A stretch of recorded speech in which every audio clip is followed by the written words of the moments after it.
আসসালামু আলাইকুম ওয়া রাহমাতুল্লাহ। তামারিন এক্সারসাইজেস ইকরা ওয়াকতুব মা'a দবতি আওয়াখিরিল কালিমাতি। পড়ুন এবং লিখুন, সাথে এই শব্দগুলোর শেষের হরফে সঠিক ভাওয়েল সাইন যুক্ত করুন। অর্থাৎ এখানে যে শব্দগুলো দেওয়া হয়েছে এর মধ্যে কোনোটা যদি ইনডেফিনিট হয় তাহলে শেষের হরফে তানবিন অর্থাৎ ডাবল পেশ, আর কোনোটা যদি ডেফিনেট হয় তাহলে শেষের হরফে সিঙ্গেল পেশ যুক্ত করতে হবে। এখানে প্রথম শব্দটি ইনডেফিনিট, কারণ শব্দের শুরুতে আল যুক্ত নেই, তাহলে শেষের হরফে তানবিন বসবে অর্থাৎ ডাবল পেশ, তাহলে হয় মসজিদুন। এবার পরের শব্দটি ডেফিনিট, কারণ শব্দের শুরুতে আল যুক্ত হয়েছে, আর শব্দের শুরুতে আল যুক্ত হলে শেষের হরফে তানবিন হয় না, তাহলে একটি সিঙ্গেল পেশ যুক্ত হবে আল মসজিদু। এবার পরের শব্দটিও ডেফিনেট, কারণ শব্দের শুরুতে আল যুক্ত হয়েছে, তাহলে শেষের হরফে তানবিন হবে না অর্থাৎ সিঙ্গেল পেশ যুক্ত হবে আল মাউ। পরের শব্দটি ইনডেফিনেট, তাহলে শেষের হরফে তানবিন হবে অর্থাৎ ডাবল পেশ হবে মাউন। আবার এই শব্দটাও ডেফিনেট, যেহেতু শব্দের শুরুতে আল যুক্ত হয়েছে তাহলে শেষের হরফে তানবিন হবে না অর্থাৎ সিঙ্গেল পেশ হবে আল বাইতু।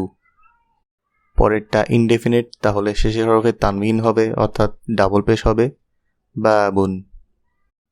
এটাও ইনডেফিনেট, তাহলে তানবিন যুক্ত করতে হবে অর্থাৎ ডাবল পেশ কলামুন। এটাকে আবার ডেফিনেট করা হয়েছে অর্থাৎ শুরুতে আল যুক্ত করা হয়েছে, তাহলে তানবিন হবে না, তাহলে সিঙ্গেল পেশ যুক্ত হবে অর্থাৎ আল কলামু। এভাবে যথাক্রমে আল কালবু, কালবুন, কমিসুন, ওয়ালাদুন, আল হাজারু, আল ওয়ালাদু, হিমারুন, আল হিমারু, আল হিসানু, হিসানুন। এক্সারসাইজ নাম্বার 2, ইকরা ওয়াকতুব, রিড অ্যান্ড রাইট, পড়ুন এবং লিখুন। এবার এইখানে অনেকগুলো নমিনাল সেন্টেন্স অর্থাৎ নাম প্রধান বাক্য বা জুমলাতুল ইসমিয়া দেওয়া হয়েছে। এগুলো সম্পূর্ণ চিহ্ন ছাড়া। আপনাকে এখান থেকে সাবজেক্ট এবং প্রেডিকেট আইডেন্টিফাই করতে হবে, অর্থাৎ কোনটা মুবতাদা কোনটা খবর, এটা আইডেন্টিফাই করতে হবে এবং সেই অনুযায়ী ভাওয়েল সাইন যুক্ত করতে হবে। যেমন প্রথমটাতে বলা হয়েছে আল মাকতাবু মাকসুরুন, দ্য টেবল ইজ ব্রোকেন, টেবিলটি ভাঙ্গা। এখানে আল মাকতাবু হচ্ছে মুবতাদা বা সাবজেক্ট, যেটা কিনা ডেফিনেট, এবং মাকসুরুন হচ্ছে খবর বা প্রেডিকেট, যেটা কিনা ইনডেফিনেট। দ্বিতীয় বাক্যটি হলো আল মুদাররিসু জাদিদুন, দ্য টিচার ইজ নিউ, বা শিক্ষকটি নতুন। আল মুদাররিসু হচ্ছে মুবতাদা বা সাবজেক্ট অর্থাৎ ডেফিনেট, আর জাদিদুন হচ্ছে খবর বা প্রেডিকেট এবং এটা ইনডেফিনেট। এখানে আপনাদের যদি আরবি শব্দার্থগুলো মুখস্থ থাকে তাহলে আপনাদের পড়তে কোনো অসুবিধাই হবে না। পরেরগুলো আপনাদের জন্য হোমওয়ার্ক থাকলো।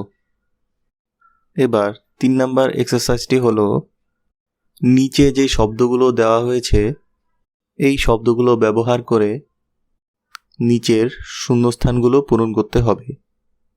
এখানে প্রথমটি লক্ষ্য করুন, দেওয়া আছে আল হাজারু, যার অর্থ পাথরটি এবং এটি ডেফিনেট। সাকিলুন, যার অর্থ ভারী, তাহলে শূন্যস্থানে সাকিলুন বসবে, তাহলে হবে আল হাজারু সাকিলুন, পাথরটি ভারী। আল হাজারু মুবতাদা, সাকিলুন খবর। এবার 2 নম্বরটাতে আল বাবু, অর্থ দরজাটি। মাফতুহুন, অর্থ খোলা ওপেন, তাহলে শূন্যস্থানে মাফতুহুন বসালে হবে আল বাবু মাফতুহুন, দ্য ডোর ইজ ওপেন, দরজাটি খোলা। পরেরটাতে আল কমারু, যার অর্থ চাঁদটি।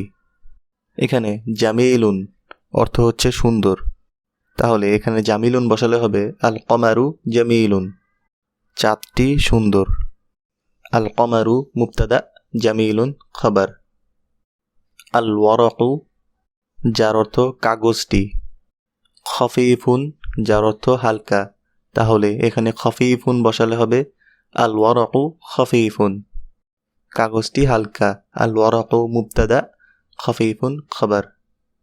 বাকি দুইটা কি হবে তা আপনারাই বলুন। এবার 4 নম্বর এক্সারসাইজেও আপনাকে শূন্যস্থান পূরণ করতে হবে। এখানে সেন্টেন্সের শেষের অংশ দেওয়া হয়েছে, অর্থাৎ খবর বা প্রেডিকেট দেওয়া হয়েছে। আপনাকে একটি সাবজেক্ট অর্থাৎ মুবতাদা দিয়ে শূন্যস্থান পূরণ করতে হবে। যেমন প্রথমটিতে নাযীফুন, যার অর্থ হচ্ছে ক্লিন বা পরিষ্কার। আমরা বলতে পারি জামাটি পরিষ্কার, তাহলে আমরা এখানে সাবজেক্ট হিসেবে যুক্ত করব আল কমিসু, এবং এইটা ডেফিনেট। এবার 2 নম্বরটাতে দেওয়া হয়েছে মাকসুরুন, যার অর্থ ভাঙ্গা। আমরা বলতে পারি টেবিলটি ভাঙ্গা অথবা কলমটি ভাঙ্গা, তাহলে আমরা এখানে সাবজেক্ট হিসেবে আল কলামু বসাতে পারি। এবার পরেরটাতে রয়েছে বারিদুন, যার অর্থ ঠান্ডা। আমরা এখানে বলতে পারি আল মাউ বারিদুন, দ্য ওয়াটার ইজ কোল্ড। পরেরটাতে দেওয়া হয়েছে করিবুন, যার অর্থ কাছে বা নিকটে। আমরা বলতে পারি বাড়িটি কাছে অথবা মসজিদটি কাছে, তাহলে আমরা এখানে বসাতে পারি আল মসজিদু। বাকিগুলো আপনাদের জন্য হোমওয়ার্ক, আপনারা নিজে চেষ্টা করুন। আল কালিমাতুল জাদিদাতু, নিউ ওয়ার্ডস। আল কমারু, দ্য মুন, চাঁদটি। জাদিদুন, নতুন নিউ। কদিমুন, পুরাতন ওল্ড। ওয়াসিখুন, অপরিষ্কার ডার্টি। নাযীফুন, পরিষ্কার ক্লিন। হারুন, গরম হট। বারিদুন, ঠান্ডা কোল্ড। সগীরুন, ছোট স্মল। কাবীরুন, বড় বিগ। মফতুহুন, খোলা ওপেন। মাকসুরুন, ভাঙ্গা ব্রোকেন। সাকিলুন, ভারী হেভি। খফিফুন, হালকা লাইট। জামিলুন, সুন্দর বিউটিফুল। ওয়াকিফুন, দাঁড়ানো স্ট্যান্ডিং। জালিসুন, বসা সিটিং। নাজমুন, এটাকে ডেফিনেট করলে হয় আন নাজমু। রজুলুন, এটাকে ডেফিনেট করলে হয় আর রজুলু। এখানে একটু লক্ষ্য করুন, শুরুতে আল যুক্ত হয়েছে কিন্তু লাম উচ্চারিত হয়নি, অর্থাৎ আল রজুলু না হয়ে লামকে স্কিপ করা হয়েছে, অর্থাৎ উচ্চারণ হবে আর রজুলু। এখানে কেন লামকে স্কিপ করা হয়, অর্থাৎ লামকে বাদ দিয়ে উচ্চারণ করা হয়, তা পরবর্তী ভিডিওতে আলোচনা করা হবে।